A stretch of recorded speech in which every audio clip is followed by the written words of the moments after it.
are in the wonderful T-Oinos island. I'm lucky enough to be with the master vigneron Stefan and the winemaker Thanos. Can you please explain us where we are and what are the main challenges of working in such an environment, terroir? So, first of all, we are situated in the island of T-Oinos. We are now at the vineyard called Rasonas. It's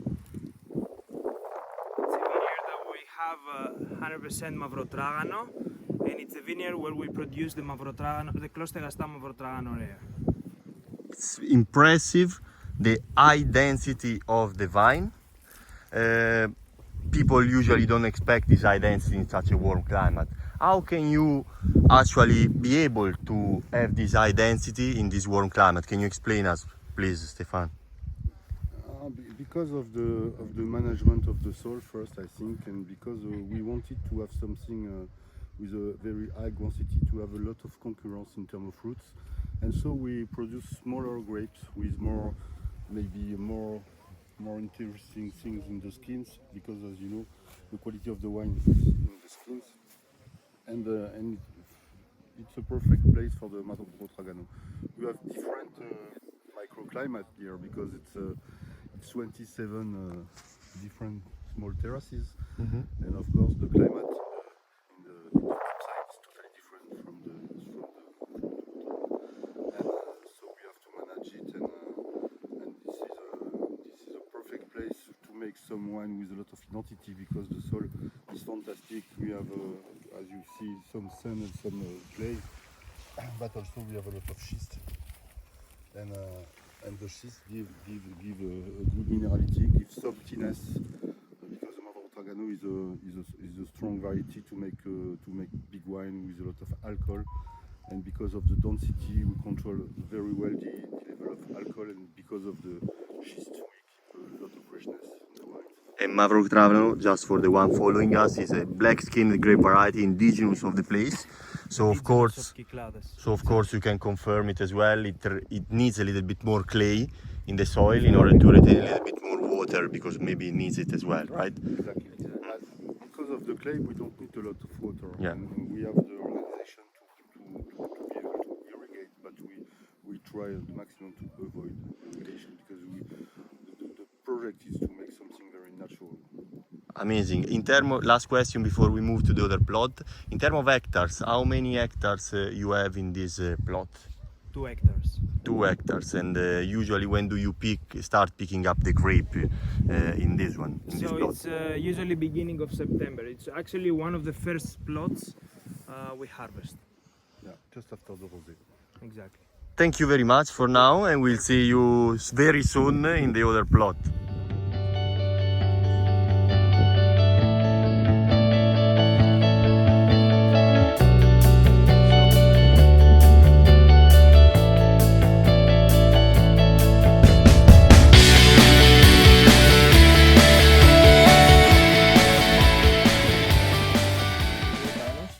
Just are in another plot here. I can feel the temperature here is a little bit colder already. Can you tell us a little bit what's the altitude here compared to the previous one, and how this altitude affect the style of wine you make? So we are at the Clostegastan vineyard.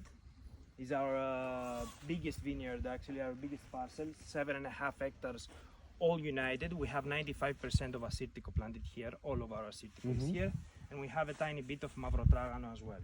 So in terms of altitude, Clostegastan vineyard is the highest vineyard in the island.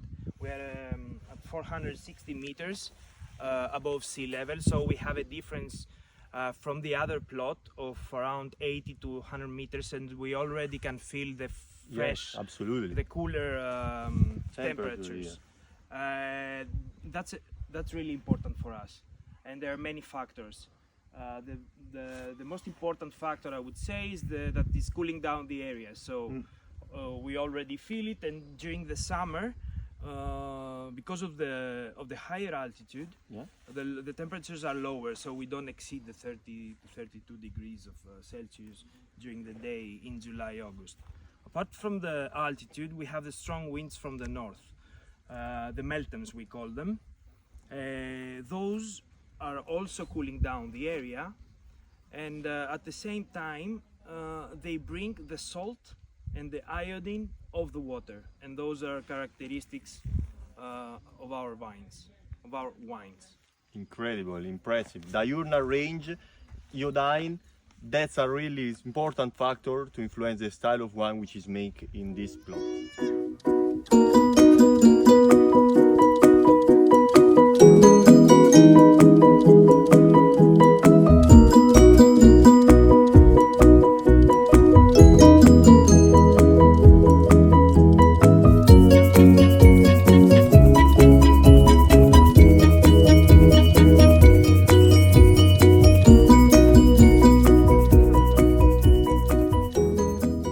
So Thanos, you already told us that here you cultivate both Assyrtiko and the black skin grape variety as well.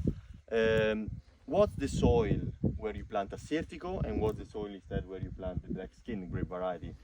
So here in Sterasta we have sandy soil with granite bedrock as a subsoil. That's ideal for the whites, Yeah. for the Assyrtiko, because they give this finesse, and they give this minerality, and the wines become austere due to the sandy soil, because they're poor soils. Yeah? So they're like crystalline. It has a finesse compared with a Flinty note. clay, which is more powerful.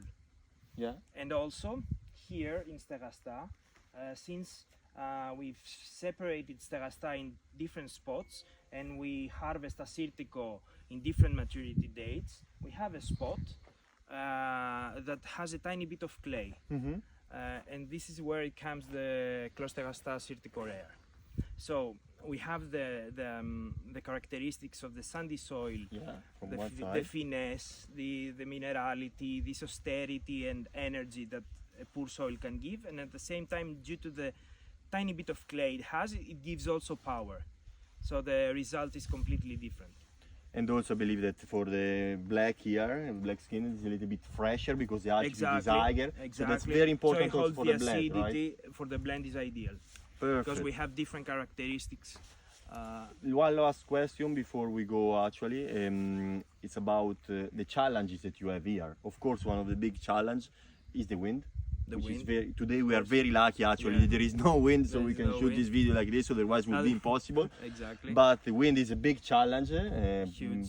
It has the pros and the cons. Yeah, The Of course. positives and we already spoke about the positives of the wind, but at the same time there are many also this one is required negatives. here, right? Yes, exactly, because a wind, a sudden wind can blow and break the suits. So this one is a lot of labor intensive process. They do it hand by hand, one by one. So it takes a long time, of course, and energy. And the other challenge, I believe, is drought and water, right? Yeah. Can you tell us more about that? Although we, as an island, specifically in this area, we are kind of lucky since we have an average of 600 millimeters of rain per year. We manage the water by storing water Yeah. in years that there is a high amount of rainfall, so we can face the problems in years with drought. So we have one water reserve where we collect the water from the rain, Yeah. and two other reserves where we collect also the water that they're closed though, so we don't lose water from evaporation. Yeah. And through those three reserves, we are able, by gravity, because since we are on a higher altitude on this vineyard, by gravity, we have pipes, and they go towards the other vineyards we have. They go all the way till the winery, so we are able to irrigate Give it. the rest of the parcels. It's important though to say that we don't irrigate in all of our vintages. It really depends on the vintage, because we want to keep the vine be autonomous. Yes, be able to So survive. be by able to themselves. survive and be able to adapt to the climate and the soil and everything. So we're trying to do as natural as possible. Yeah. So we don't irrigate them often, or even sometimes. So nothing basically at what all. you're saying is that irrigation is done in order to not to increase the quantity, but to produce highest quality grape, to not Exactly. jeopardize the quality of the harvest. That's what you're saying. Exactly. Thank you very much. We are gonna taste some wine now, I believe, and we are gonna share some Perfect. interesting fact with our followers. Perfect. Thank you.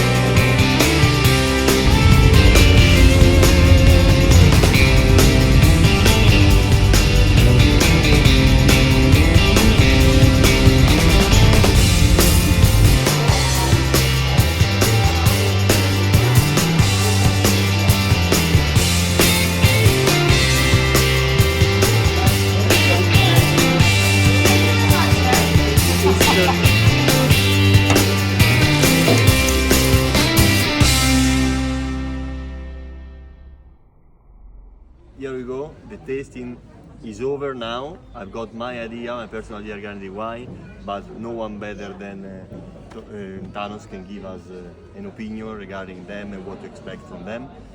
First of all, can you give us a short introduction of the products that you make, please? Yeah, so we have the Assyrticos, our Assyrtico lineup, which is Closterasta Assyrtico and Closterasta Assyrtico Rare. And then we have the Closterasta Mavrotragano and the Closterasta Mavrotragano Rare. Apart from that, we produce also a rosé, which is called Mavrosé. And in 2022, we are going to launch in the market a new rosé, more premium, which is we're going to call it Closterasta Rosé.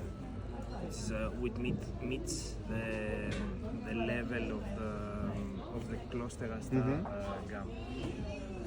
So the tasting is over. We tasted five vintages on whites, right? Yes, correct. And 3 vintages on reds. Yeah. Closterasta Mavrotragano normal, and the rares, same thing with the whites. Well, in general, we saw an evolution, a slow evolution on the wines, as we expect, due to the energy, I should say the energy and the authenticity of the place. Absolutely true. That comes from the soil and the viticultural practices we apply. So we expect characteristics like salinity, like iodine, like acidity in all the wines. And more specifically on the whites, on the reds we have also other characteristics that they come from the clay and also from the schist.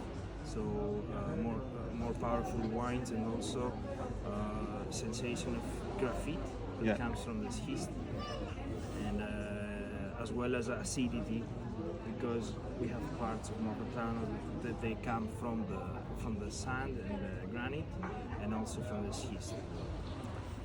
What can I say? My personal opinion regarding wine, they are all outstanding. If I have to compare them, and correct me if I'm wrong, to some wine from all over the world, as a benchmark, I would say that for the whites, I would probably compare it to a Chablis Grand Cru level. We are talking about top producer here. And for the reds, I would say that we are in the Rhone area. I would say something very bold, spicy, kind of like licorice notes as well, which you can find most likely in Cornas.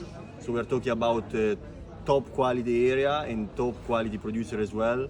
The only thing that we can say, you just have to try them and to enjoy them. Thank you very much, Thanos, for your time and for everything. And cheers, guys. Thank you for coming.